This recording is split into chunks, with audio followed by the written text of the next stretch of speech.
Buenas tardes.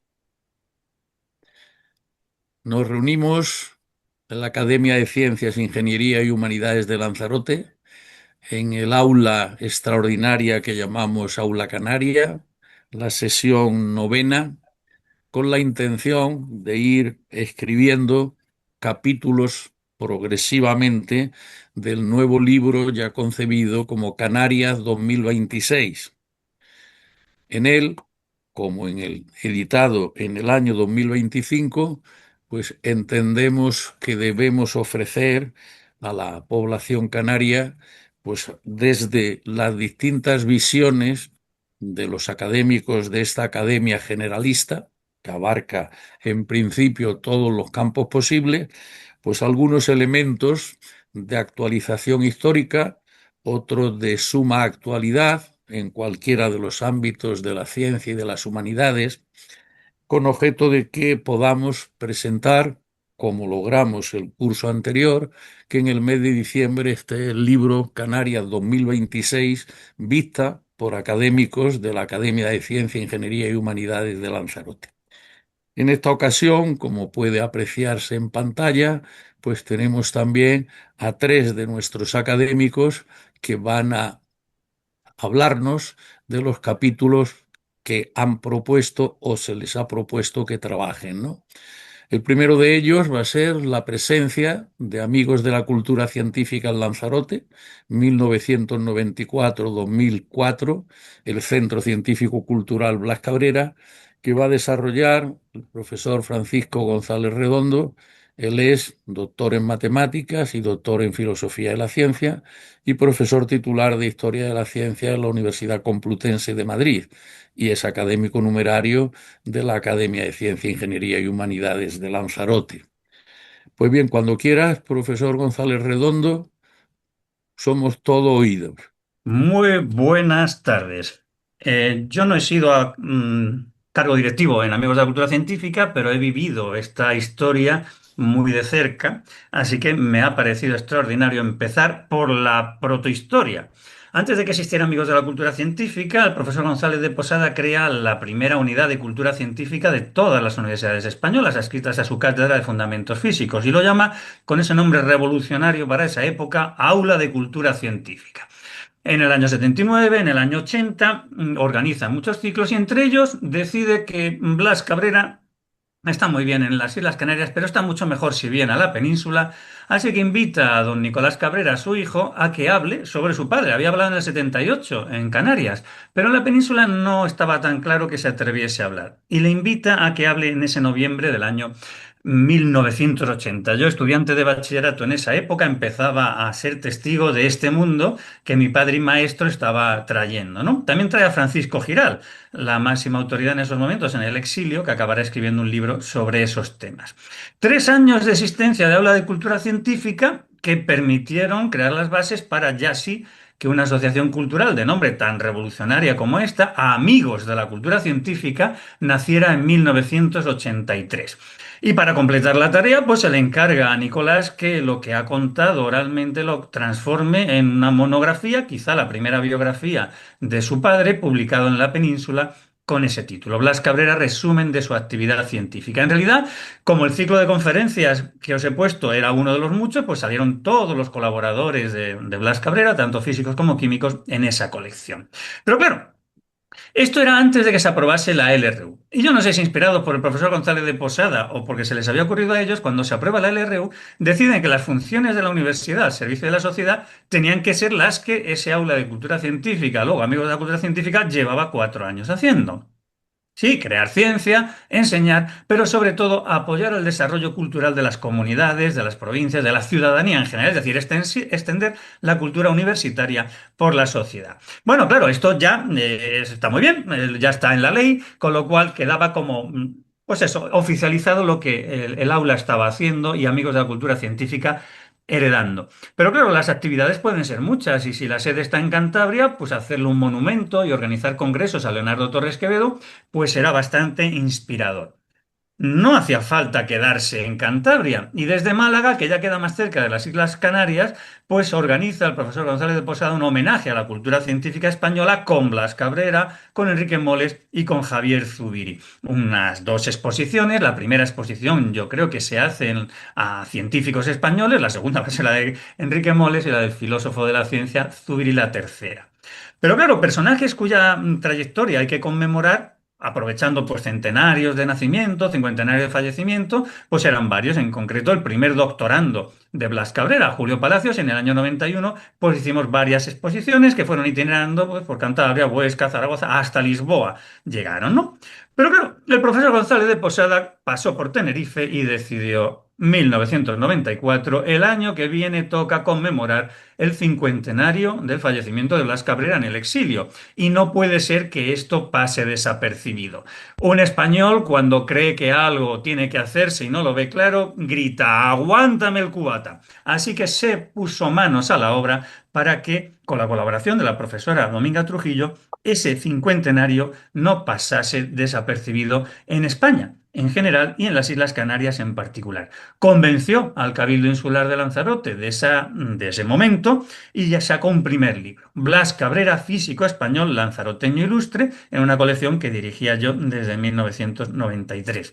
Pero siguió. Y se decidió que había que hacer esa exposición como se había hecho en el caso de Leonardo Torres Quevedo en Cantabria. Una exposición que llevamos por primera vez en enero del año 95 para empezar el año Blas Cabrera a la Casa de la Cultura Agustín de la Hoz en Arrecife de Lanzarote. La exposición tuvo bastante éxito. Iba acompañada de un catálogo en el que participaron pues, el hijo de la herencia de lo que había sido, lo que había escrito Nicolás, las dos nietas, hijas de Nicolás y otras personas porque contribuimos a que el libro catálogo pues, se pudiese distribuir.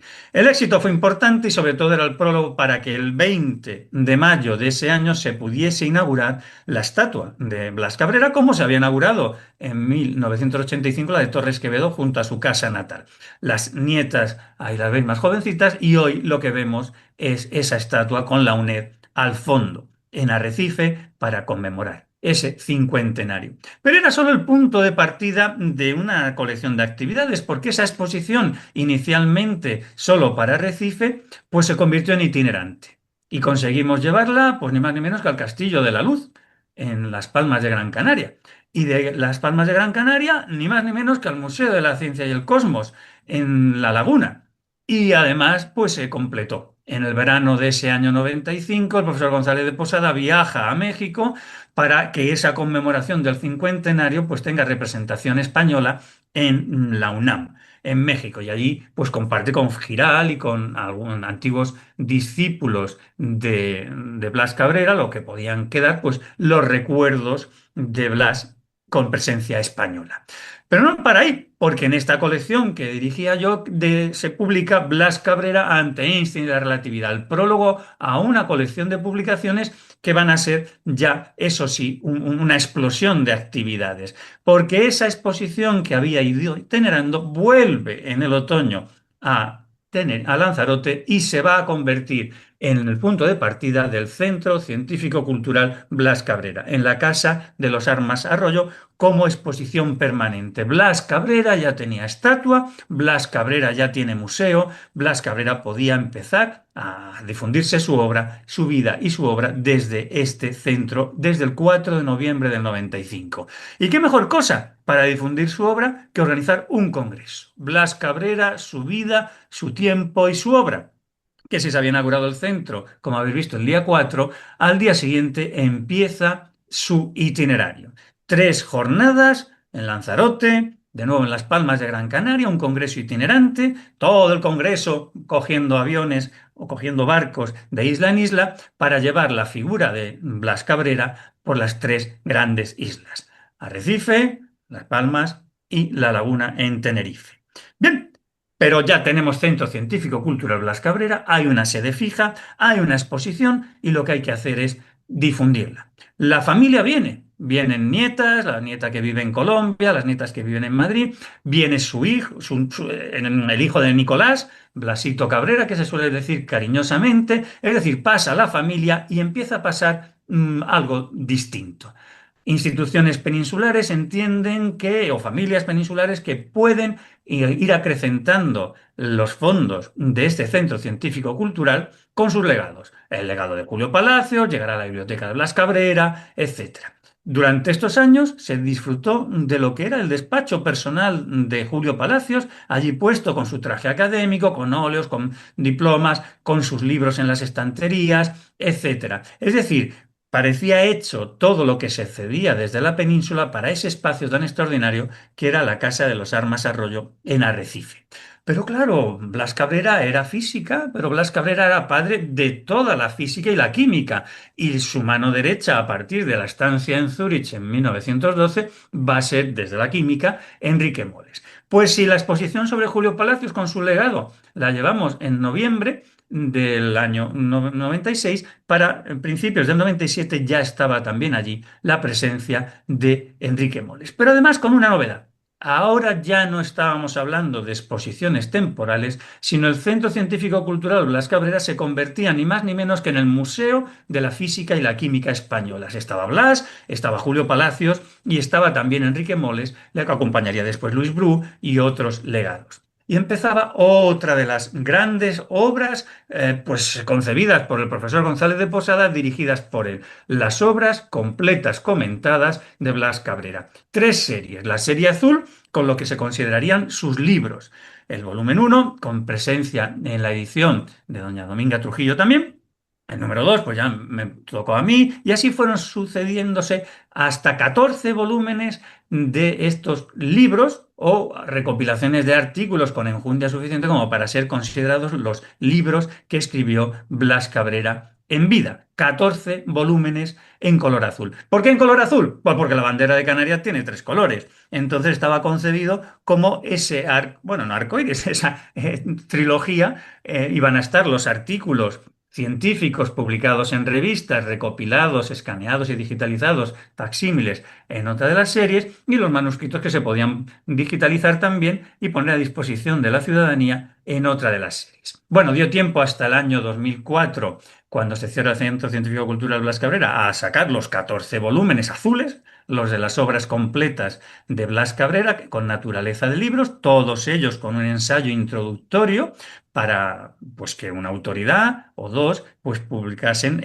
un estudio de lo que luego se iba a poder leer directamente, las palabras, los textos, las fórmulas del propio Blas Cabrera. Pero hicimos muchas cosas más. Porque claro, Blas Cabrera no surge por generación espontánea, es quizá con Ortega, oígase, el representante desde la ciencia, Ortega desde las humanidades, de lo que llamamos la generación del 14. Pero la generación del 14 es heredera de las generaciones anteriores, en concreto a la generación del 98, de los mentores. Y claro, eso el premio Nobel Cajal va a representar como presidente de la Junta para Ampliación de Estudios la referencia. Y quien va a apadrinar en sus inicios como lo más próximo a la física que podía tener la Junta para Ampliación de Estudios va a ser Leonardo Torres Quevedo, que cuando Blas no tiene todavía laboratorio de investigaciones físicas, lo acoge al jovencito Blas Cabrera, que ya es catedrático, pero todavía no es académico de ciencias, en su laboratorio de mecánica aplicada del Ministerio de Fomento. Claro, esto daba juego a juntar a las tres personalidades más importantes de lo que podemos llamar la Edad de Plata de la ciencia española y dedicarles congresos. 5 congresos organizamos con el nombre de Simposios Ciencia y Técnica en España de 1898 a 1945, Cabrera, Cajal, Torres Quevedo. Obviamente, el 1945 pues podía considerarse el final de esa Edad de Plata desde la perspectiva de Blas Cabrera y del Centro Científico Cultural Blas Cabrera, claro, porque es el momento en el que fallecía. Y como el Centro Científico Cultural nace 50 años después, para conmemorar ese cincuentenario, pues se cerraba el ciclo y el círculo perfectamente con ellos tres. Bueno, pues hicimos 5 congresos, de los cuales se consiguieron editar las actas de los 4 primeros, porque luego ya se cerró el Centro Científico Cultural Blas Cabrera. Decenas de artículos, decenas de conferencias recopiladas y pues una obra de referencia que tenéis disponible en internet porque están digitalizados todos.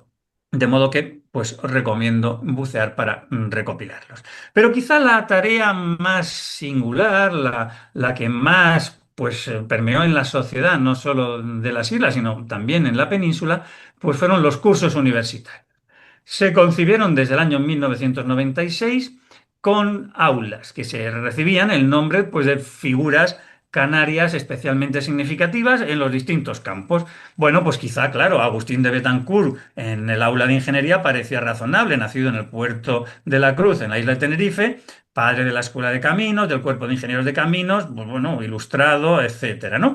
Pues daba nombre a esa primera aula. El aula 2 ya de ciencia, pues estaba claro que tenía que ser Blas Cabrera.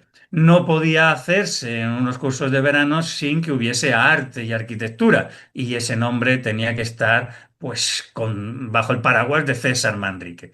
Si hablamos de humanidades, pues claro, el gran canario Benito Pérez Galdós parecía razonable que fuese el elegido. Y para las ciencias, llamemos de derecho, economía y sociología, pues José Clavijo y Fajardo. Pero claro, esto que os estoy poniendo es del año 98, habían empezado en el año 96. Como veis, son 5 aulas y 4 semanas nada más. No, esto fue creciendo de una manera extraordinaria. La península se venía a las Islas Canarias, las universidades insulares y de Madrid y otras de la península pues reconocían como créditos de libre elección automáticamente los cursos porque era la única universidad de verano donde los alumnos para tener su certificado de estudios con notas se tenían que examinar. Esta no era una universidad de verano para veranear. Era una universidad de verano que por las mañanas trabajaba y por las tardes, bueno, pues si tenían todavía energías, podían disfrutar los alumnos del ocio por la isla y se les llevaba de excursión. Pero en realidad se hacía ciencia y si querían su título, se les examinaba. Un solo profesor, no 20 profesores, cada cual contando una pequeña parte, sino un solo profesor daba todas las lecciones de tal manera que el sistema era muy coherente y el alumnado pues salía con 20 horas de clase muy bien aprovechadas. Bueno, pues estáis viendo en pantalla que esto creció. Ya no eran 4 semanas, sino llegaban a ser incluso 5 semanas en la que podía haber sido la última ya de sus ediciones. Y pasábamos de 5 aulas a 6 aulas para introducir, claro, medio ambiente. Y bueno, si no era una persona, pues era una metáfora. Timanfaya que podía, pues efectivamente, no ser persona como tal, pero sí dar nombre a ese aula medioambiental.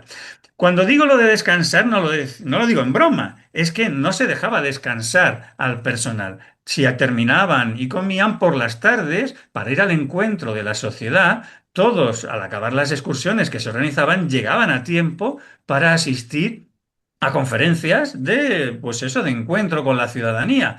Empezaban, pues, siendo, pues, unas poquitas, bueno, una, dos a la semana, pero cuando avanzaron los cursos, acababan siendo lo que empezamos a llamar sábanas, porque empezábamos a desplegar la cantidad de conferencias que se daban en los distintos ayuntamientos de la isla, pues San Bartolomé, Aría, Recife, Yaiza. Bueno, se intentaba llegar a toda la isla para llevar esta cultura universitaria más allá de lo que podía ser la capital, Arrecife. De modo que, pues ahí estáis viendo una parte, pero si lo doy para adelante, pues vemos otro trozo y no cabe en un solo escaneo lo que se hacía en un verano. Esto era había observaciones astronómicas desde el castillo de Santa Bárbara, en el volcán Guanapay, en Teguise. Bueno, había de todo. Por supuesto, observaciones desde la terraza del castillo de San Gabriel. Bueno, montones de actividades para que toda la ciudadanía pudiera unirse a esto que empezó en el año 95, con el prólogo en el año 94 y esa prehistoria en 1980, cuando por primera vez se le dijo a Nicolás que hablase de su padre en Santander, en el paraguas del aula de cultura científica. Sí, podemos disfrutar de la estatua, pero no podemos disfrutar, pues desde 2004, del Centro Científico Cultural Blas Cabrera, porque siendo una dependencia del Cabildo Lanzarote, en el 2004 pues decidieron cerrarlo. De tal manera que no es presente, es historia y como se suele decir hoy en día es memoria. Y eso es lo que estábamos haciendo hoy, hacer memoria de una entidad, pues sí, un centro muy singular con el nombre de Blas Cabrera, que pues no estaría mal recuperar si fuese posible y si no se puede recuperar, por lo menos recordarlo. Así que dentro de los 20 minutos que me han concedido y para que quede un ratito para preguntas, llegados a este punto, pues tengo que decir que colorín colorado, este recorrido por nuestra memoria, por mi parte, se ha terminado. Muchas gracias. Muy bien, con 18 minutos has dejado, como muy bien dice, 2 minutos más para el coloquio final. Enhorabuena, muchas gracias. En consecuencia, creo que puedes retirar, ¿no? Salir y Esther, pues vas poniendo, si te parece, mm, bueno, la conferencia que nos va a dar María Esther Martín González, la ha titulado Entre volcanes y océano, los riesgos naturales de Lanzarote.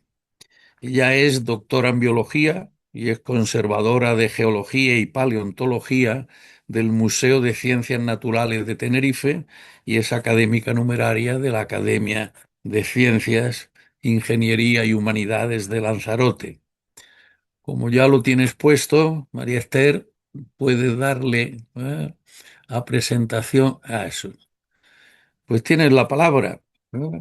Con... Pues muy bien, muchas gracias. Gracias, Paco, por la presentación. Y intentaré, como mi predecesor, ajustarme al tiempo, aunque probablemente me iré unos minutos.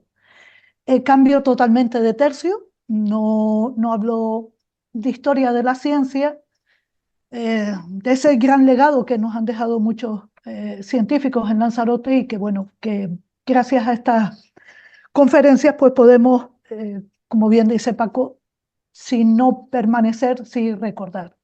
Siempre es necesario. Bien, yo hablaré de otro tema que tiene que ver más con los riesgos naturales y con cierta actualidad también en el archipiélago, porque tenemos ahí cierta amenaza en el flanco noroeste del Teide y bueno, eh, tendrá mucho que ver con lo que hablaré esta tarde. Lanzarote ya lo conocemos todos, eh, es una isla moldeada, nacida desde el fondo del océano por el fuego, por el magma y por supuesto, pues a posteriori, durante los 16 millones de años que tiene, pues ha sido moldeada por las fuerzas externas, ¿no? También por las internas, también por esa dinámica del magma en erupciones durante el siglo XVIII y siglo XIX. Pero también afectada por el viento, por la lluvia y por supuesto por el mar que nos rodea, que ha moldeado su costa y también ha propiciado que se moldee en cierta medida todo el paisaje que hoy en día conocemos en la isla. Como les comentaba, desde el fondo oceánico, desde el manto, a través de lo que algunos han llamado punto caliente, pero que es algo un poco más complejo que ese único punto, pues han ido naciendo las islas desde el este hacia el oeste, las más antiguas, Lanzarote y Fuerteventura, hasta lo que conocemos hoy en día como La Palma y donde hemos visto recientemente la última erupción. Les decía que no solamente es un punto caliente, como muchos han defendido y es la teoría más aceptada, sino que también tiene que ver un poco con la tectónica de placas y con los complejos movimientos de la placa africana contra la placa europea a la altura del Gibraltar. Y bueno, eso da un complejo de fallas y de fuerzas que lo que llevan es a comprimir y a dejar salir a través de grietas pues toda esa fuerza enorme que tiene el magma. Eh, Como les comentaba, Lanzarote y Fuerteventura son las más antiguas, Fuerteventura un poquitito más, y ambas forman un edificio que se levanta desde el fondo oceánico a más de 3.000 metros de profundidad y que hoy en día, pues prácticamente si lo comparamos con Tenerife o con La Palma, pues están muy, muy desmanteladas, generando, eso sí, una plataforma oceánica que la hace muy diferente al resto de las islas y por la cual mantenemos una dinámica eólica también diferente, con un paisaje como es el Jable, propiciado por el aviento de las arenas hacia el interior de las islas gracias a los vientos alisios. En Lanzarote, todos lo sabemos, hemos tenido un volcanismo muy reciente, histórico, quizás el más conocido por todos es las erupciones que se produjeron entre 1730 y 1736 y que dan como origen a lo que hoy en día protege el Parque Nacional de Timanfaya, pero que tiene algunas lenguas que se van hasta Recife, hasta Taíche o por la zona de Tegoyo en dirección a Tía. Esos puntos están más concentrados en la zona de entre Tinajo y Yaiza y la costa noroeste de la isla. Y bueno, ahí también surgieron, o en la cercanía surgieron las últimas erupciones que se corresponden con 1824 y que también dieron lugar, por ejemplo, al volcán nuevo o volcán de Chinero, que genera la punta de 1824, la punta nueva, muy cerca de lo que conocemos hoy en día como Tenézara. Eh, Todas esas erupciones afectaron enormemente a la isla, llevando a la destrucción de quizás No, mami. la zona más rica agrícolamente hablando de Lanzarote, la Vega de Santa Catalina, y enterrando numerosos caseríos y viviendas aisladas. Bueno, todo eso está recogido en múltiples artículos y libros, por ejemplo, de Pepe el Uruguayo, de José de León, que nos habla de toda esta historia, digamos, desaparecida por el vulcanismo de Timanfaya. No todas las erupciones de Lanzarote, que es a lo que tendemos a pensar, fueron de carácter suave o de carácter no explosivo, ¿no? Estromboliana, muy suaves, con enorme carácter destructivo, pero digamos que sin generar demasiados episodios bruscos, ¿no? Pero eso es algo que hemos descubierto en el 2021 que no es así, no es totalmente cierto. Hay algunos conos volcánicos, como es el caso de Mazo, un cono que se encuentra entre la salida del Parque Nacional antes de llegar al centro de visitantes de Montaña Blanca. Bueno, pues ese volcán tuvo un deslizamiento de parte de su flanco y lo que generó que se levantara una nube de ceniza que prácticamente llegó a ocupar buena parte del centro de la isla. Y hoy en día encontramos, si propestamos eh, capas de lapilli en esas diferentes localidades del centro de Lanzarote, pues podemos ver esa nube, el registro de esa nube explosiva que se generó prácticamente ya finalizando las erupciones de 1730 a 36, es decir, Mazo, si mal no recuerdo, fue la última erupción. La última es la caldera del Cuervo, la anterior a la caldera del Cuervo, y generó, pues, bueno, un problema enorme porque se creó una nube de cenizas muy alta que cubrió buena parte de Lanzarote. O sea que no siempre son erupciones estrombolianas muy suaves, sino que de vez en cuando nos puede sorprender la geología. Y por otro lado tenemos el oleaje y los vientos alisios, un oleaje que la dinámica normal es los vientos del noroeste, que afectan sobre todo a la vertiente que da a la cara norte, a la zona, a la costa norte de Lanzarote.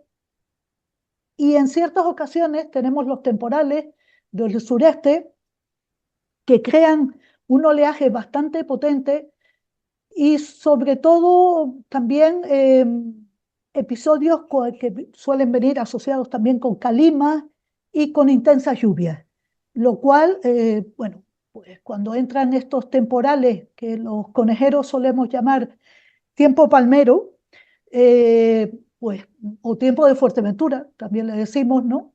Pues se genera ahí unas perturbaciones tremendas en lo que es el clima, suave y normalmente tranquilo de Lanzarote, salvo por el viento que suele azotar continuamente a la isla. Por lo demás, Lanzarote tiene un clima con una temperatura normalmente suave. Antes lo decía uno de los asistentes, ¿no? Que estamos pasado este invierno, otoño raro, bastante no inusual en la climatología de Lanzarote, que hemos tenido bastante cantidad de lluvia, pero normalmente suele ser un clima como el que tenemos estos días.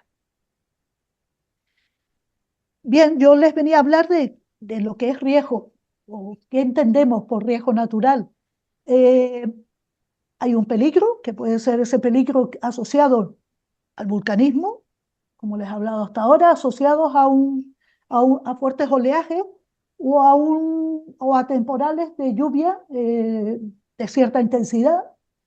Eh, Tenemos un territorio que puede ser vulnerable, que tiene una susceptibilidad diferente dependiendo de dónde estemos hablando, y que va a ser débil porque tenemos una comunidad de personas y tenemos un sistema de bienes patrimoniales que están expuestos a ese peligro. Y todos esos tres aspectos, el peligro, la vulnerabilidad y la exposición, es lo que va a crear un riesgo. ¿Por qué? Porque tenemos una combinación que indica una probabilidad de que puedan ocurrir daños sobre las personas, primero, sobre los bienes patrimoniales después, y por supuesto sobre todo lo que conlleva el desarrollo económico y social que tienen un territorio determinado, en este caso la isla de Lanzarote. Lo primero es saber, ¿puede volver a haber una erupción? Hoy en día sabemos que eso probablemente volverá a suceder. La pregunta no es si volverá a suceder o no, sino cuándo. Esa es una pregunta que no podemos contestar, pero para eso existen una vigilancia volcánica activa, eh, continua en el tiempo. Se ha ido invirtiendo muchísimo presupuesto para que esos métodos estén en el territorio, tanto en las islas occidentales, que son las que más probabilidad tienen de erupciones volcánicas en estos días, como también en Lanzarote, porque eh, volviendo al origen, a esa diapositiva que les puse en primer lugar, teníamos que las islas más antiguas están hacia el continente africano y que las más modernas hacia el interior del océano. Pero aún así, y todos lo tenemos más que comprobado, Lanzarote sigue siendo una isla volcánicamente activa, con una energía geotérmica alta, no aprovechable en este momento, pero sí alta. Y todo eso da como consecuencia de que estemos todavía en ese riesgo, potencial riesgo. Bueno, ahí vemos una tabla de las últimas erupciones que se han producido en las Islas Canarias, y hay un concepto que hay que introducir, que es la recurrencia. Ven ahí que en los últimos eh, medio siglo, aproximadamente un poquito más de medio siglo, pues tenemos varias erupciones en dos islas diferentes, perdón, en La Palma y en El Hierro en el 2011. O sea que son esa necesidad del magma de perder presión, va a producir nuevas erupciones volcánicas, y lo estamos viendo hoy en día como podemos ver cierta sismicidad en el flanco noroeste de Tenerife, y se está estudiando la probabilidad de una nueva erupción en esa zona del oeste de la isla de Tenerife. Bueno, ¿qué hemos aprendido con La Palma? La Palma y Lanzarote, sobre todo en lo que conlleva el desarrollo posterior, ¿no? de esa erupción. Eh, Se generaron, como todos ustedes saben, 85 días de erupción, con unas pérdidas de casi 1.220 hectáreas, con muchas edificaciones dañadas o destruidas totalmente y con la creación de nuevos territorios.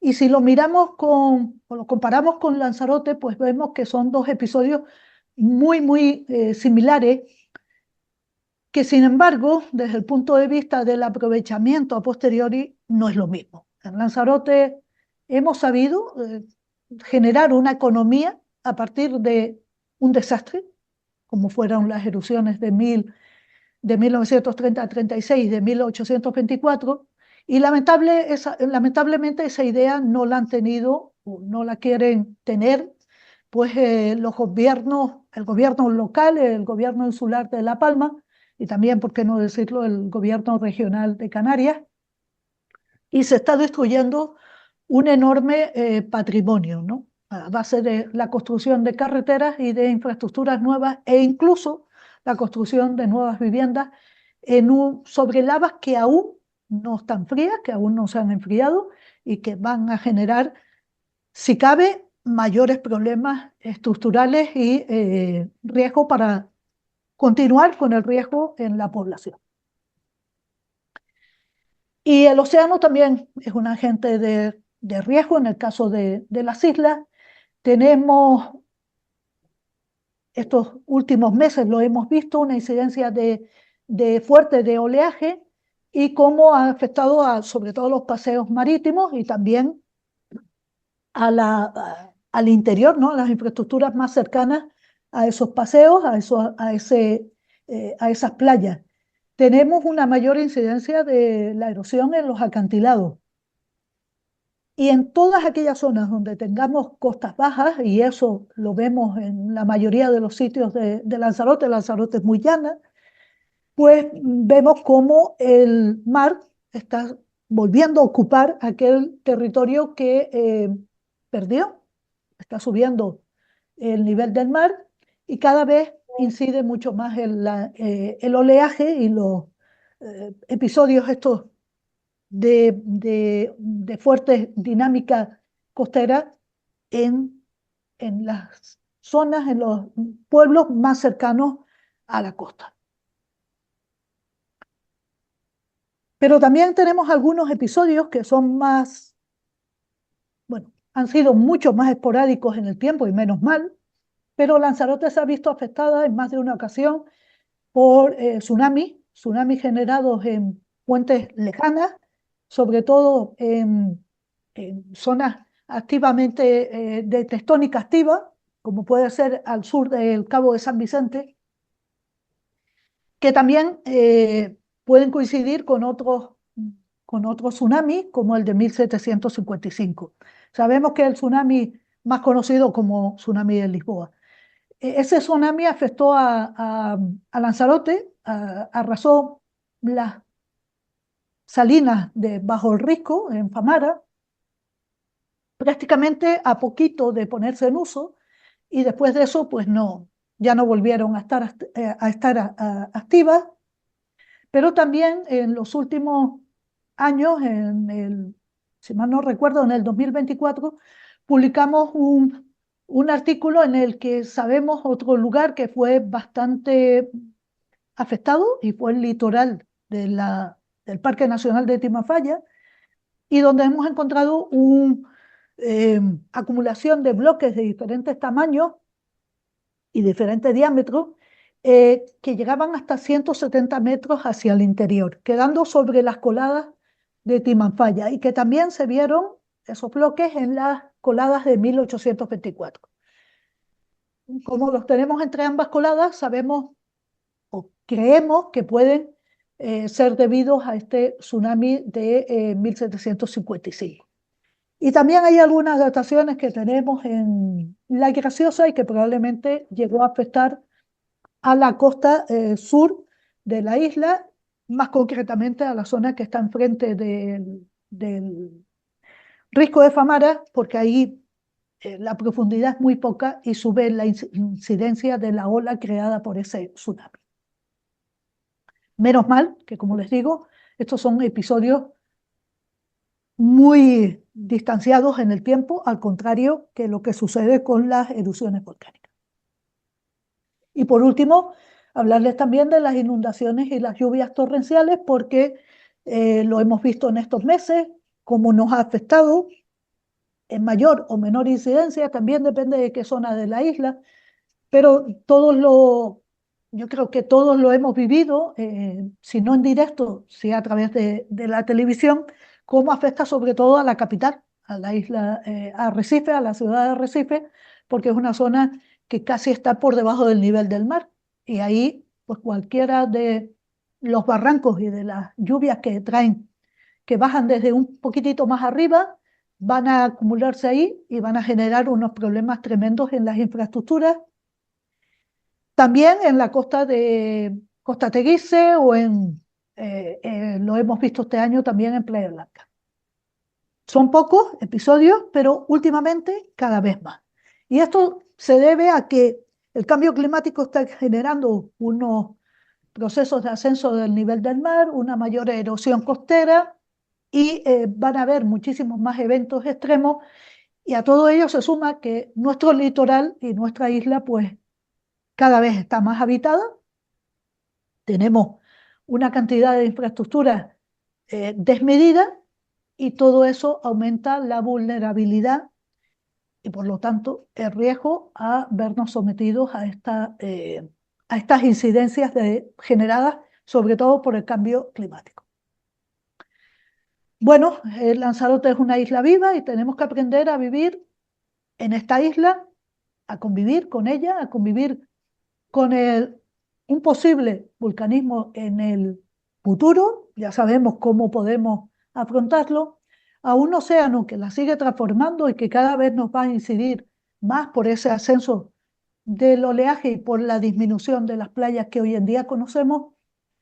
Y ese riesgo es parte de un territorio en el que debemos adaptarnos a base de aumentar nuestro conocimiento sobre el mismo. Y bueno, es responsabilidad de todos, pero sobre todo de las administraciones públicas, poder construir, poder conocer y poder construir un futuro sostenible para lo que nos viene, porque nos va a venir. Muchas gracias, eso es lo que yo les quería comentar esta tarde, muy diferente a lo que Paco comentó y a lo que creo que va a comentar el siguiente ponente. Gracias. Muy bien, Esther. Muchas gracias, felicidades, una magnífica exposición sobre el presente basada en la historia, como no puede ser de otra manera, ¿no? Bien, pues a continuación va Ignacio Javier Gil Crespo, que fue uno de los artífices de la universidad de verano a la que nos hemos referido al principio en su juventud. Ya hoy se nos presenta como doctor arquitecto. Es miembro de la Junta Directiva de la Asociación Española de Amigos de los Castillos y es académico correspondiente de nuestra academia en las Islas Azores, donde ha comenzado ya a hacer gestiones para que de una manera u otra culturalmente tengamos algunas acciones conjuntas en perspectiva macaronésica y no solo en perspectiva canaria, ¿no? Muy bien, pues Ignacio, tienes la palabra. Muy bien, pues muchas gracias, presidente, excelentísimo presidente de la Academia y excelentísimos académicos y público asistente. Eh, Después de esta visión del pasado hacia el futuro, yo me voy a quedar en el pasado. Voy a ver la defensa voy a intentar explicar la defensa de la isla de Lanzarote con los castillos que se fueron construyendo, pero desde una perspectiva eh, que complementa mi discurso de ingreso en la academia, tuvo como tema la fortificación del Atlántico a finales del siglo XVI, de todas las islas macaronésicas, y hoy desarrollo los castillos de la isla de Lanzarote, dentro de esa escala local de un sistema defensivo global que ha ido existiendo a lo largo de la historia moderna y contemporánea. Primero, ¿por qué se fortifican las Islas Canarias? Las Islas Canarias están situadas muy cerca del... Se ve el puntero, ¿verdad? Sí. muy cerca del continente africano. Están apenas a 90 y tantos kilómetros, ¿no?, de la isla de Fuerteventura, del Cabo Bojador, y su conquista demoró prácticamente todo el siglo XV. Eran unas islas que estaban habitadas y que ofrecieron resistencia. Sin embargo, durante todo este siglo XV, Portugal se fue haciendo con el archipiélago de Madeira, con el de Azores, con Cabo Verde, con Ceuta, que ya se había hecho previamente, y llega un momento en que, al darse cuenta de que este océano, que llevaba siendo explorado ya desde el siglo XIII y sobre todo principios del XIV, pues España y Portugal deciden repartírselo.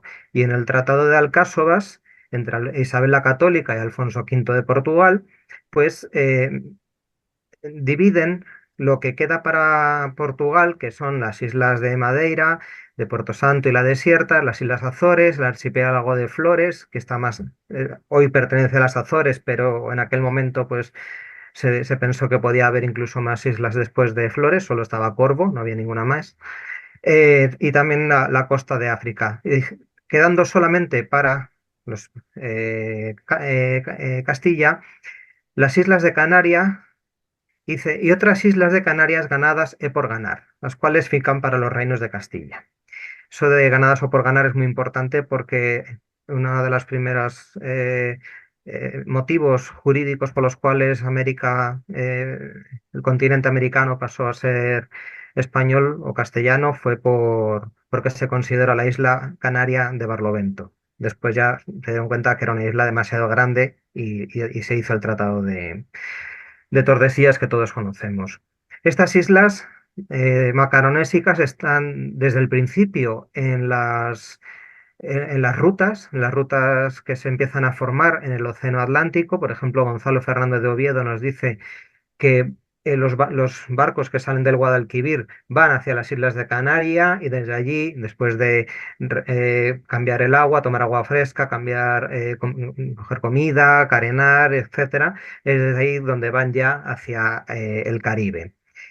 Todo estos son los viajes que hizo Cristóbal Colón, que pasó, siempre fue hacia las Islas Canarias, y la vuelta tendía a ser, siguiendo las corrientes y los vientos oceánicos que giran en el anticiclón de las Azores, pues más hacia el norte. Por lo tanto, eran unas islas que, en un contexto en el que España y Portugal están disputándose el Océano Atlántico y se están abriendo rutas hacia un nuevo continente donde empieza a haber una colonización y un comercio, pues se hacen demasiado importantes. Entonces, Lanzarote es una de las primeras que se fortifica. Se tiene conocimiento por las crónicas que Lancelot Malocello hizo un primer castillo, posiblemente una torre, no tan historiada como aparece en este grabado que se conserva en el Museo Británico, que es un castillo excesivamente potente, grande y artillado como para que no hayan quedado los restos que han quedado.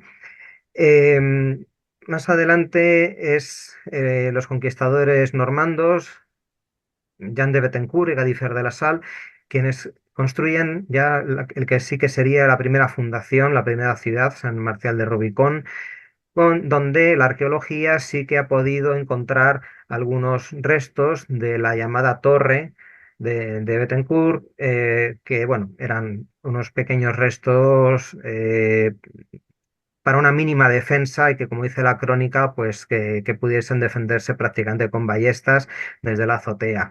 No era un castillo como estamos acostumbrados a los grandes castillos españoles de la península, sino que eran más bien unas pequeñas torres defensivas en el entorno de esta población. Y por otro lado nos queda la topografía, una cosa que ya estudió en su momento Agustín Pallares, el académico, donde cuando vamos trasteando por el mapa topográfico de la isla de Lanzarote, pues vamos encontrando diversos topónimos, como la Meseta de la Torre, donde la arqueología sí que ha encontrado algún resto ligado a esa primera etapa del siglo XIV-XV, el castillo de Santa Bárbara, que evidentemente es el castillo de Guanapay, pero luego, por ejemplo, al norte de Aría está el Valle de los Castillos, el Monte de la Atalaya y otro paraje que son los Castillejos. Eso nos está hablando de que, bueno, no es necesario que hubiese una construcción, pero sí que pudieran ser utilizados como puntos de avistamiento y de señal a esas primitivas torres que tenemos que imaginárnoslas como es la que queda en La Gomera, ¿no? La Torre del Conde de La Gomera, una torre tardomedieval, con elementos o sea, muy fuerte en sí misma, con elementos defensivos básicos de esa época, y que sería la torre primitiva que habría dentro del castillo de Guanapay que aquí nos dibuja Leonardo Torriani. Pero es en el siglo XVI cuando Lanzarote se integra dentro de un sistema defensivo y hay que entenderlo como sistema, no como castillos sueltos, sino que todos ellos funcionan en subsistemas insulares, en sistemas, en subsistemas de archipiélago, sistemas de macaronésicos y un sistema global que era el que protegía todas las naves de las rutas comerciales que ya están abiertas y en funcionamiento en el siglo XVI. Es un siglo además en el que hay un gran número de ataques piráticos y no solo de ataques de piratas hacia las islas, sino de razias desde las islas hacia la Berbería. Por lo tanto, es una zona que por su cercanía al continente africano y por los ataques que habían sufrido, pues precisa, sobre todo ya en época de Felipe II, una fortificación nueva. Y es una época donde los ingenieros militares han adquirido un estatus de profesional muy grande y el que se envía a Lanzarote es Leonardo Torriani, de Cremona, que hace un estudio de todas las islas para proponer, primero estudiar su fortificación y además de su fortificación sus costumbres y su historia, y también las propuestas nuevas que deberían hacerse. A Leonardo Torriani que englobarle dentro de este contexto en el cual la imprenta ya está publicando tratados de artillería, tratados de fortificación, y donde el ingeniero, que hasta esta época era prácticamente anónimo, pues ya aparece reflejado su retrato dentro de sus publicaciones bueno, pues con unos trajes de cierta gala y de cierta prestancia, como don Diego de Álava o el quizás más conocido Cristóbal de Rojas, que fue el que fortificó Cádiz y que escribió este Teórica y Práctica de la Fortificación dedicado a Felipe III, perdón, y donde ellos mismos ya se dibujan. Es decir, la figura del ingeniero es muy importante en esta época. Esta es la fortificación de Cádiz y estos tratados que están escribiendo tienen materia de aritmética aplicada, de geometría práctica, para poder definir luego los ángulos y ángulos, que no quedasen ángulos ciegos entre los baluartes y las partes de la fortificación, y los diseños de grandes fortificaciones, regulares como las de Jaca o de Pamplona, o irregulares según el terreno que exista. Y en este contexto de que la ciencia va al libro, y el libro es el que divulga la ciencia, como comentaba el profesor González Redondo al principio, pues los ingenieros aprenden y se forman las primeras academias de matemáticas donde se estudia la fortificación. Y son estos ingenieros los que preparan un proyecto global de fortificación. Por ejemplo, Antonelli en todo el Caribe en 1589 envía un plan de fortificación con plazas tan grandes. Estos son los trayectos que hacían los barcos por el Caribe y los grandes puertos, y sobre todo el de La Habana, desde el cual ya se embarcaban hacia la península. Y es Antonelli en 1589 quien presenta un plan general, un sistema de fortificación del Caribe, con la fortificación de Cartagena de Indias, de San Juan de Puerto Rico, de La Habana y de otros grandes puertos y plazas importantes.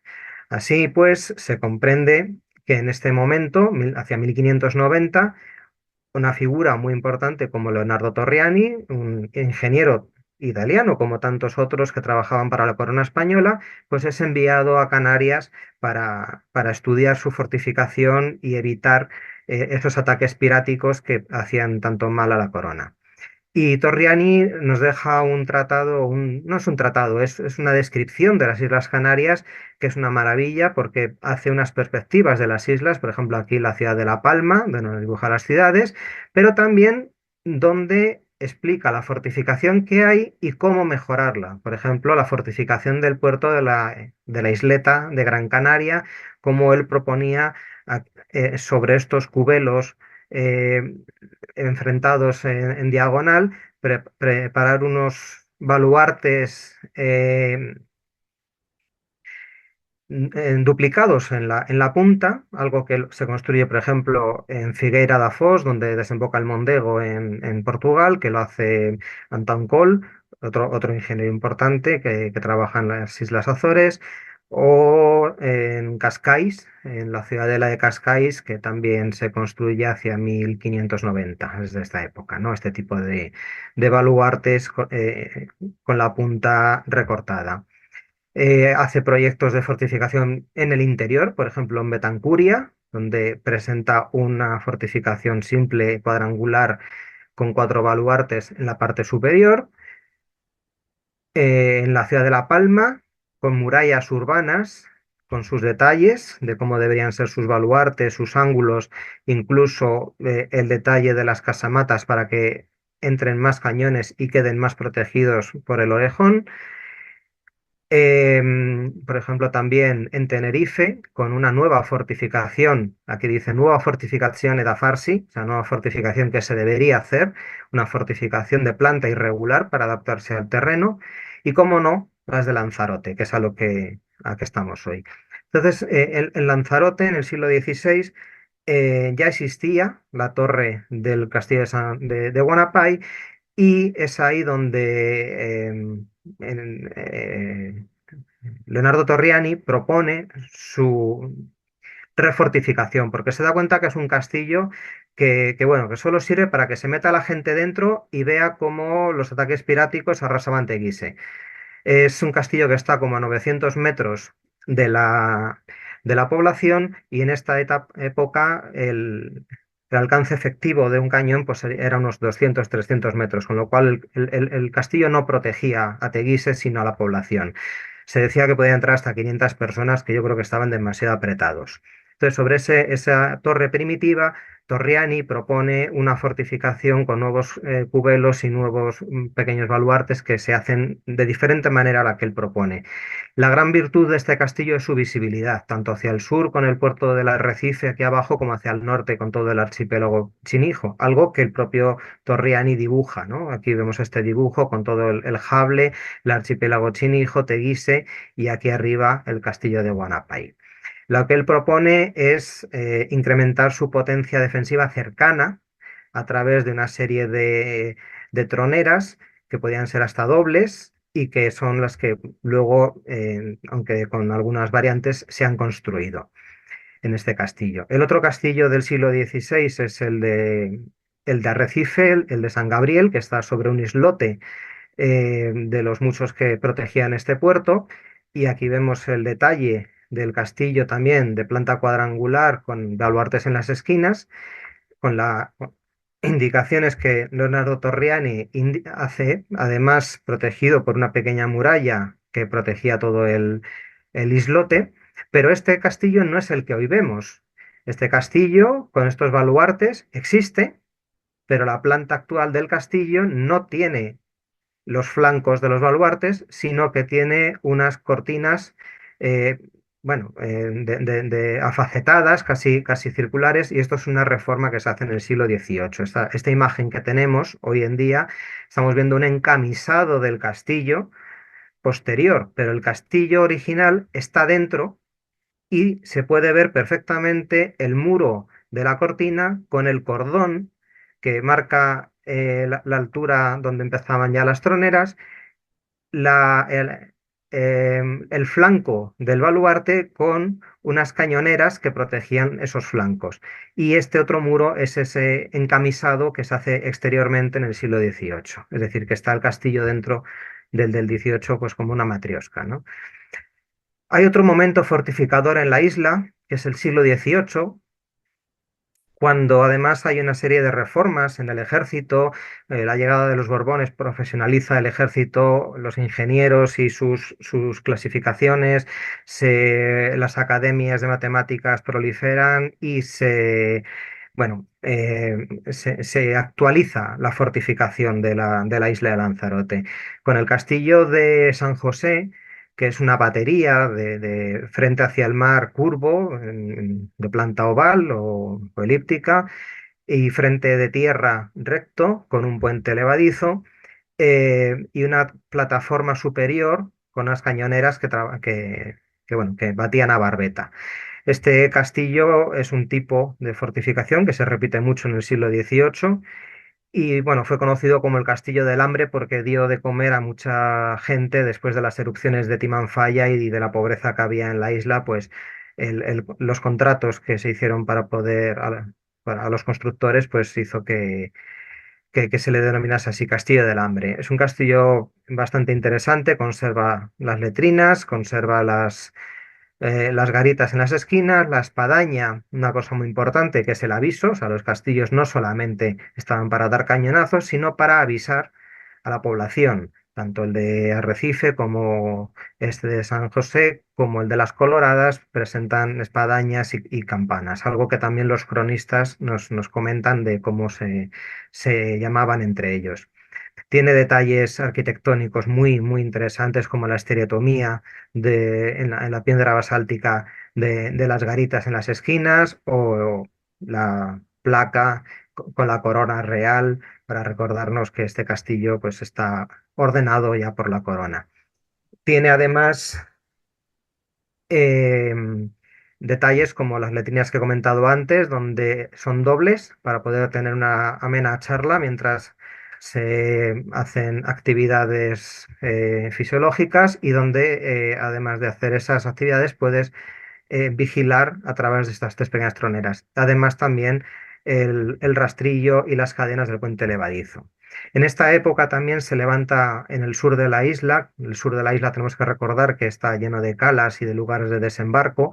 Y entonces un punto elevado, que es este torreón troncocónico de las Águilas o de la Punta de las Águilas o de las Coloradas, eh, eh, cuya misión básicamente es ver un poco más lejos. En el momento en que elevas el punto de visión, pues tienes más lejanía del horizonte y puedes avisar a la población y a la guarnición que había por dentro.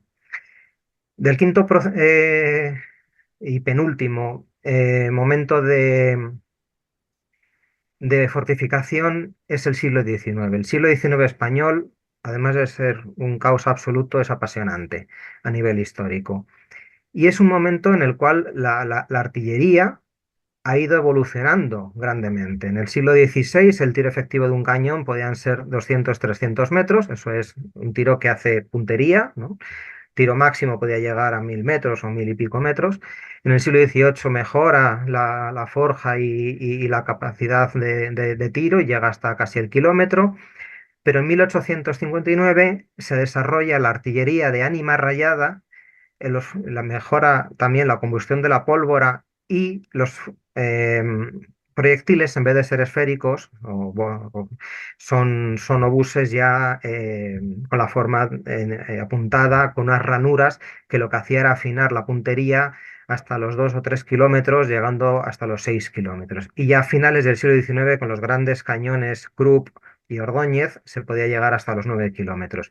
Y son precisamente estos cañones Ordóñez que se fabrican en Trubia, en el norte de España, los que se colocan sobre la batería del río, en el contexto de la guerra con Estados Unidos, pensando que Estados Unidos no se iba a quedar contento con Cuba y Puerto Rico y era posible que atacase las Islas Canarias también. Y entonces se colocan estos cañones que no son de tiro recto, sino que son de tiro parabólico, con la intención de llegar más lejos e intentar atinar en la cubierta del barco, no en el frente del buque, que es lo que suele estar acorazado, para intentar hacer el mayor daño posible para que ese proyectil entrase por la cubierta e hiciese explotar la artillería que llevase dentro. Además, estos cañones con su tiro pues podían sobrepasar la longitud de la isla Graciosa que, donde podían refugiarse. Algunos de estos cañones se conservan en el Castillo de San Gabriel y en la batería del Río pues todavía quedan algunos vestigios, además de la que ha rehabilitado en los años 70 César Manrique. Y para terminar, termino con las que pueden ser las últimas fortificaciones de Lanzarote que hubo en el siglo XX en el contexto de la Guerra Civil y la Segunda Guerra Mundial. Son fortificaciones muy pequeñas, simplemente fortines hechos con hormigón, algunos de ellos como el de Famara, camuflado con piedra volcánica, que son nidos de ametralladora para repeler un ataque o un desembarco rápido que pudiese haber, tanto por parte de los aliados como del eje de Berlín. España fue un país neutral o de no beligerancia, pero aún así las Islas Canarias estaban en un punto, igual que las Azores o que Madeira, donde se estaba desarrollando mucho movimiento de buques y submarinos, tanto por parte de los alemanes como por parte de los aliados. Y entonces, en ese contexto de moverse que tenía el franquismo en este momento en tierra de nadie, pues se fortifican. Después de la guerra civil quedan algunos batallones y repartidos algunos eh, hospitales y demás preparados durante la Segunda Guerra Mundial. Y hasta aquí es donde llega la fortificación, los castillos que conocemos en Lanzarote. Con esta foto desde el castillo de la azotea del castillo de Guanapay me despido y con esta foto, eh, donde pueden ver la restauración llena de cemento, quizá sea la primera que ponga en otra posible charla que dé sobre las técnicas de construcción y de restauración y mala praxis que hay a veces cuando restauramos los monumentos con materiales que no son compatibles con los históricos. Pero eso será en una siguiente charla. Muchísimas gracias. Muy bien. Bueno, pues hemos asistido a tres exposiciones verdaderamente impresionantes, ¿eh? Por lo menos esa es la idea con la que me he quedado yo. Una histórica, otra más de actualidad basada en la historia, en el conocimiento histórico natural de la naturaleza, y esta tercera un tanto singular porque no estábamos acostumbrados a que nos hicieran exposiciones histórico-arquitectónicas militares de los castillos. ¿Mm? Muchas gracias a los tres, felicitaciones a los tres y una recomendación para que todo siga funcionando como hasta ahora. Tenéis un mes para entregarnos los escritos, ¿no?, de vuestras ponencias, que son capítulos del libro Canarias 2026 a lo que me he referido al principio, ¿no? Bien, vamos entonces a tener un pequeño coloquio, como ya es tradicional. A los tres intervinientes, pues si quieren aportar algo más o cruzar alguna pregunta a los otros dos, ¿eh?, pues que tengan la palabra primero ellos, como estamos haciendo por costumbre. Parece que no. Bueno, pues entonces quien quiera hacerle alguna pregunta a alguno o hacer un complemento o animar a algo para que durante este mes que piensen en lo que tienen que escribir, que ya lo tienen más que escrito, por supuesto, pero en fin, ¿alguien quiere hacer alguna observación? Juan Vicente. Bueno, pues primero felicitar a los tres ponentes, una maravilla de exposiciones, pero bueno, la que ha hecho el profesor González Redondo me ha traído a la memoria que soy muy viejo, porque yo participé y estuve en aquella casa. Estuvimos poniendo los observatorios del Castillo de San Gabriel, el reloj de sol, las conferencias, el uso del planetario de la escuela pesquera y aquello me ha revivido mucho y me ha encantado. La verdad es que para mí ha sido un buen recuerdo. Enhorabuena, me ha encantado. Y además fue ayer. Sí, ayer. A ver, Felipe, Felipe, abre. Hola, a Ignacio una pregunta muy concreta. Si hay algún tipo de vestigio o publicación sobre esa fortificación que hizo el Lanzarote Malocelo, que al parecer estuvo como 20 años en Lanzarote, fue de los primeros europeos que apareció por ahí. Y entonces si hay algún tipo, si conoces algún tipo de publicación o documento de alguna investigación sobre la posible ubicación de esa fortificación. Muchas gracias. Sí, bueno, Lancelot Malocello es el que da nombre a la isla de Lanzarote. Su apellido nos indica Malucello, que era un mal pájaro. No sé si era algún marino con algún tipo de costumbre poco sana, pero en fin, en el Canarién, que es esta crónica sobre la conquista de Canarias, eh, se relata que cuando los conquistadores franceses llegan, había un viejo castillo que, según dicen, había hecho construir antaño Lancelot Maloisel cuando conquistó el país. Esta referencia es muy escueta, pero confirma que había algo, había una edificación. Esa edificación parece que no hay ningún rastro arqueológico. Hay incluso quien duda de su existencia. Agustín Pallares llegó a la conclusión de que, bueno, podía haber sido una construcción hecha en madera, como sucede cuando Colón llega a Canarias, ¿no? Que utiliza la madera de los barcos para hacer las primeras construcciones y a veces eso no deja registro arqueológico. Y, y bueno, parece que pudo haber estado en la ladera del volcán de Guanapay, cuando señalaba el plano topográfico, esa meseta del castillo.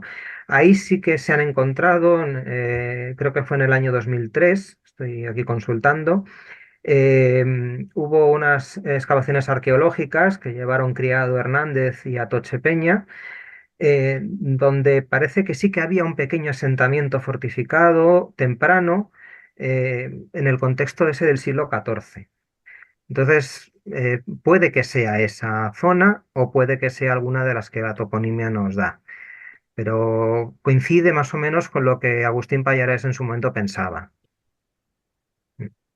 Me vais a perdonar que intervenga para favorecer a uno de nuestros académicos sobre esta pregunta. Alfonso Licata, magistrado italiano que tenemos, ha publicado ya, creo recordar, al menos 3 libros o 3 ediciones en español, italiano y creo que también otro en inglés, por lo menos de los que yo tengo en mi biblioteca. Ha hecho estudios bastante interesantes desde una perspectiva histórica y desde la visión suya, digamos, italiana. Creo que puede ser muy interesante para Ignacio, que supongo que no los conoce. Cuando tengamos la oportunidad de vernos, yo por lo menos te obsequiaré, puesto que tengo por lo menos dos de uno de ellos, pues para que tengas esa información sin que yo le dé ahora más valor, porque su perspectiva es otra. Su Sí, perspectiva es hacernos ver que Varés, bueno, pues una de las poblaciones de la Liguria, ¿eh? Donde nació previsiblemente al menos, pues él ha hecho unos estudios importantes desde el punto de vista de la genealogía hasta la del apellido, y de las distintas perspectivas que pudo encontrarse allí en una etapa en la que, según él, volvió, a Varés y de allí revolvió o volvió a ir otra vez a Lanzarote. Por lo menos son cuestiones completamente complementarias o marginales, pero creo que pueden ser interesantes a la vista de la documentación tan impresionante que sobre todos los temas nos ha ido exhibiendo, ¿no? Bien, ¿quién, quién desea Juan Luis, abre. Bueno, muy brevemente, porque en principio estamos de tiempo como siempre, pero genial, felicidades a los tres ponentes, ha estado magnífica las tres exposiciones, así que felicidades por delante. Quería hacer dos preguntas a dos de los ponentes. La primera era a Francisco, la parte que correspondía un poco a esa decisión en su día de cerrar lo que era el centro científico, cuáles fueron, si no las causas, al menos las excusas que se indicaron, también por conocer cuál es el punto en el que se encuentra y si el contenido de lo que había en ese museo continúa en esa casa o fue trasladado a algún otro lado. Y la segunda sería a Esther, que además también me han encantado las diapositivas o la presentación que has hecho con esa resolución genial. Quería preguntarte respecto a que siempre se ha hablado de que las erupciones de Timanfaya se databan tradicionalmente siempre entre el 1730 y 1736, pero últimamente estoy escuchando y leyendo bastantes propuestas acerca de que se estaría documentando que más bien acabaron en abril del 1735. Eh, Pregunto, ¿no hay una posición geológica objetiva de esto o seguimos nada más con la información que pueda ser la de los cuentos, la de los orales, la del diario del cura de Yaiza de Andrés Lorenzo Curvelo, de terceros, ¿no? Nada más, muchas gracias. Bueno, yo detalles, como no tenía cargo académico directivo, no, los detalles máximos no los conozco. Creo que el material está almacenado, pero no sé dónde, en depósitos del Cabildo. La decisión de cerrar seguro que fue compleja, pero seguro que hubo intervinientes para que el presidente, bueno, el consejero de Cultura, pues decidiera que eso no continuase. Pues lo mismo tenía en su cabeza otras ocupaciones para el sitio, otras personas, no sé exactamente los entresijos, porque yo no hablé con el consejero. El profesor González de Posada te podrá decir si sabe algo más, pero ciertamente allí se quedó módulos interactivos, el despacho de Palacios, la biblioteca del uno, la biblioteca del otro, todo lo que había, prácticamente lo que era de ellos, lo que era pues nuestro, pues se sacó lo que se pudo, claro, pero todo lo que se había ido donando al centro, pues allí se quedó. Entonces, en almacenes debe estar. Quizá los libros estén dentro, pero como es un poco doloroso, tampoco hemos entrado, yo por lo menos no he entrado por allí a ver qué hay ahora. No, aparte creo que no está abierto al público como tal, debe tener alguna oficina de alguna dependencia del Cabildo. Pero quizá el profesor González de Posada te pueda dar más detalles. Es largo, ya hablamos. Bueno, a ver, Esther. Gracias, Juan Luis, eh, y a todos por la asistencia. Oye, Bueno, sí, hay algunos autores que empiezan a nombrar esa posibilidad, pero yo hasta ahora lo que siempre me guío es por las crónicas y por lo recogido por la autora Carmen Romero, que para mí es la máxima especialista en volcanismo histórico de Canarias y máximo en Lanzarote, que es donde desarrolló parte de su trabajo y sigue desarrollando. Y bueno, mientras ella no diga lo contrario, y me consta, ella está trabajando ahora con el director del Parque Nacional en una nueva cartografía de todas las coladas. Es muy difícil seguirlas en el campo. Yo no sé cómo lo puede hacer, porque la verdad es que es lo más complicado que se me puede imaginar. Y hasta el momento sigue posicionada en estas fechas de 1736. Es lo que te puedo decir. ¿alguna otra intervención? Bueno, pues daros otra vez las gracias a los tres participantes especiales o los que teníais hoy la tarea de escribir vuestros capítulos, ¿no? Felicitaros y a los demás, pues gracias también por su asistencia. Hemos batido el récord, ¿no?, de presencia en el aula canaria, no en nuestra aula, todavía quedaría mucho, pero en fin, esto sí significa pues una gran alegría, por lo menos para mí, el que vayamos viéndonos más, ¿no? Creo que además las sesiones de hoy han sido excepcionalmente buenas, ¿eh? Por la construcción y por la exhibición y exposición de las mismas. Muy bien, pues como todos ustedes saben, la semana próxima tenemos sesiones presenciales en Lanzarote, en el Hotel Lancelot, para celebrar el día 20 de mayo, el Día de Blas Cabrera, que concluirá con una ofrenda floral ante el monumento en la que participa especialmente el Ayuntamiento de Arrecife, ¿eh? Como hizo el año pasado. Y después tendremos los ingresos académicos de dos nuevas personas, ¿eh? Y el día primer lunes, que creo recordar que coincide con el día 1, pues tendremos a Cecilia Kindelan, que es la que va a dar la conferencia ordinaria usual, que es el acontecimiento solemne mensual de la academia, es decir, el día en el que deberíamos estar todos, ¿eh? Todos. Y digamos, el momento en el que, por el que tendríamos que pasar todos. Claro, cuando concebimos el primer lunes de cada mes, sea festivo o no, sea en verano o no, claro, éramos 20. Entonces había 12 primeros lunes. En este momento, para alegría nuestra, pero para hacer difícil esto a lo que nos referimos, somos 72, creo recordar. Con los dos próximos somos 74.